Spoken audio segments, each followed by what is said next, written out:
Hello everyone at welcome sa ating video tutorial for today. So for today's video, pag-uusapan natin kung paano tayo gagawa ng account registration using PHP and MySQL. So as you may know class, ang account registration ng isa sa pinakamahalagang part ng ating website kasi dito nag-register ng account ang ating mga user. And of course, ito din kasi yung pinanggagalingan ng data na kung saan ilalagay natin doon sa database natin. Now, to give you the context ng ating gagawin for this demonstration, so gumawa ako ng isang simpleng form na kung saan ika-capture natin yung username ng ating user, and then of course, yung email address niya, then the password at i-confirm natin yung kanyang in-input na password. And then, dito sa portion na to class is i-display natin yung ilan sa mga notification na dapat malaman ni user. Say for example, yung username natin or yung email address natin is existing na or meron na tayong record sa database. So, dapat i-display natin dito nang sa ganon alam niya na yung record na yon or yung record na tinype niya is existing na sa database. Kasama pa sa functionality na iti-check natin is of course yung kanyang password. So, dapat makapag-type siya ng at least 8 character password. And then, dapat magmamatch yung tinype niyang password dito sa ating confirm password na field. And then, of course, yung password na yun is kailangan ma-hash natin or ma-encrypt natin bago natin ilagay sa ating database. And speaking of which, sa paglalagay natin sa database is gagamit tayo ng tinatawag nating prepared statement. Okay? So for this one, samahan niyo ako kung paano natin gagawin to for this tutorial. Now, para makapag-start tayo, so ang gagawin lang natin is bubuksan ko lang muna yung ginawa nating registration.php file doon sa ating project folder. Okay, so again, para makita natin yun, buksan lang natin ang ating drive C. And then, punta natin ang ating XAMPP folder at hanapin natin si htdocs. And then, from the htdocs, so bubuksan natin yung working project natin, which is the e-commerce. And then, buksan natin si registration page. Okay? So, kung makikita nyo class, so, ang registration page natin is made from the HTML document. Okay? So, we have here the HTML document and then yung part ng ating Bootstrap. Okay? Use via CDN para mas madali tayong makapag-connect sa ating Bootstrap document. And then, of course, we have here the form. Okay? So, yung form natin, tandaan natin na meron tayong dalawang attributes which are the action kung saan natin ibabato yung data na ipaprocess natin on the back end. And of course, yung ating method. Okay, so yung method post na to, ibig sabihin, ibabato natin sa back end which is dito sa same page ng ating registration.php. Okay, and then of course, we have here the heading for the account registration. And then, itong part na to, dito natin i-display yung notification natin. And then later on, gagawin natin tong dynamic. Okay, so depende sa kung ano yung gusto nating ipakita kay user.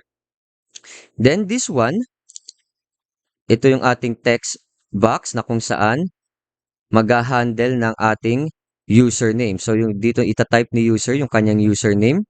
And this one, yung ating text box na email type kung saan ita-type ni user yung kanyang email address.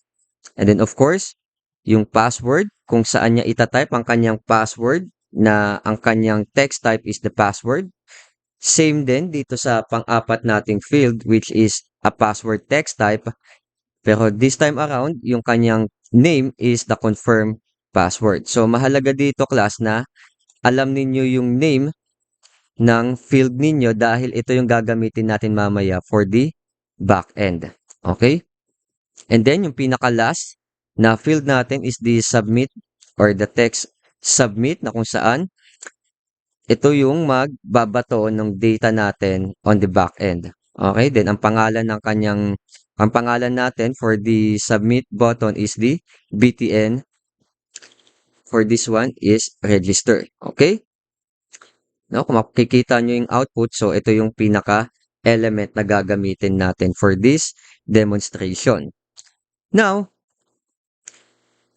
for this one, ang gagawin natin is kailangan mailagay muna natin yung ating PHP file. Okay, so para magawa yon, ilalagay natin siya dito.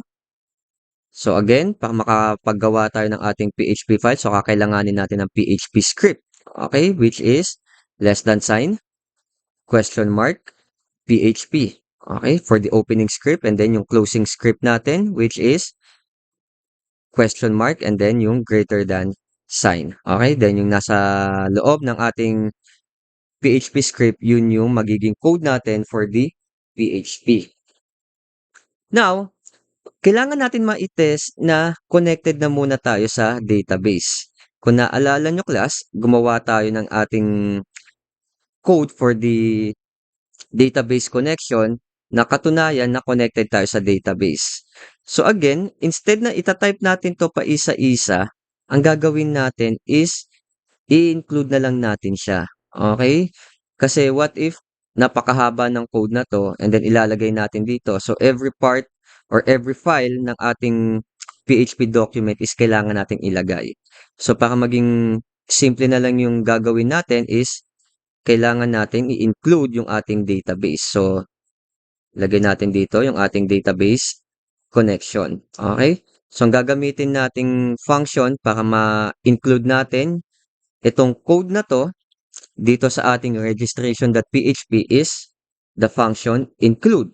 Okay, so ang gagawin lang nito is ika-copy paste niya yung mga content nito papunta dito sa ating registration. But then again, hindi na natin kailangan pang i-copy paste literally itong mga code na to for this one. Okay, so maganda to just in case na what if nga, again, napakahaba nung code mo at gusto mong paikliin na lang pagdating dito sa main page mo. Okay? Which is sa atin sa registration.php. So, ang gagawin natin is kokopya or itatype in lang natin yung pinaka-file or PHP file name which is the db connect.php. Okay? And then, from this part, meron na tayong database connection. Now, to test in yung ating database connection, gagawin natin, lagyan natin ng echo to.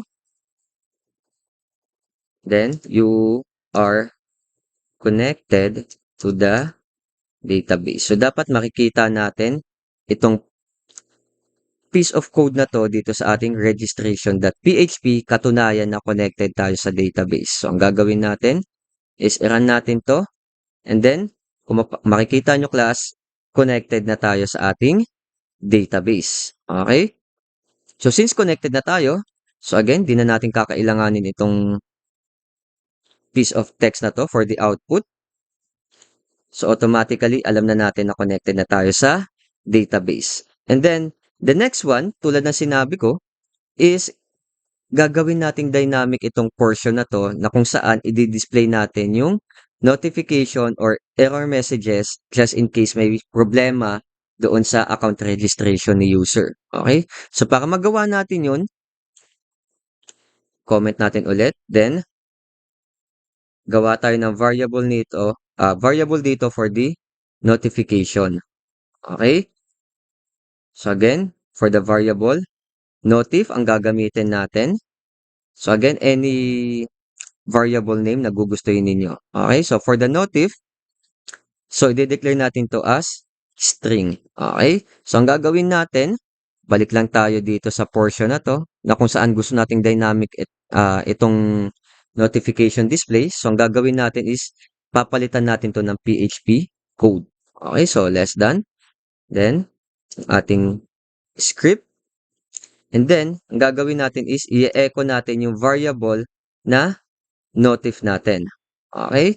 So, ang gagawin natin to test kung talagang gumagana is, lagyan natin ng text yung pinaka-initial value ni notif. Say, for example,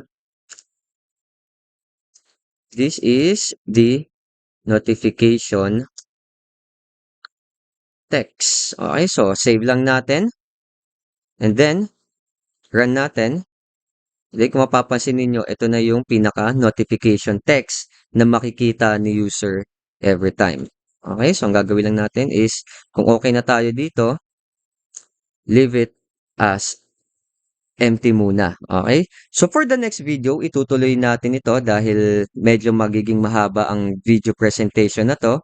So once again class, so kita-kits tayo sa susunod na video presentation natin for this one. So itutuloy lang natin to.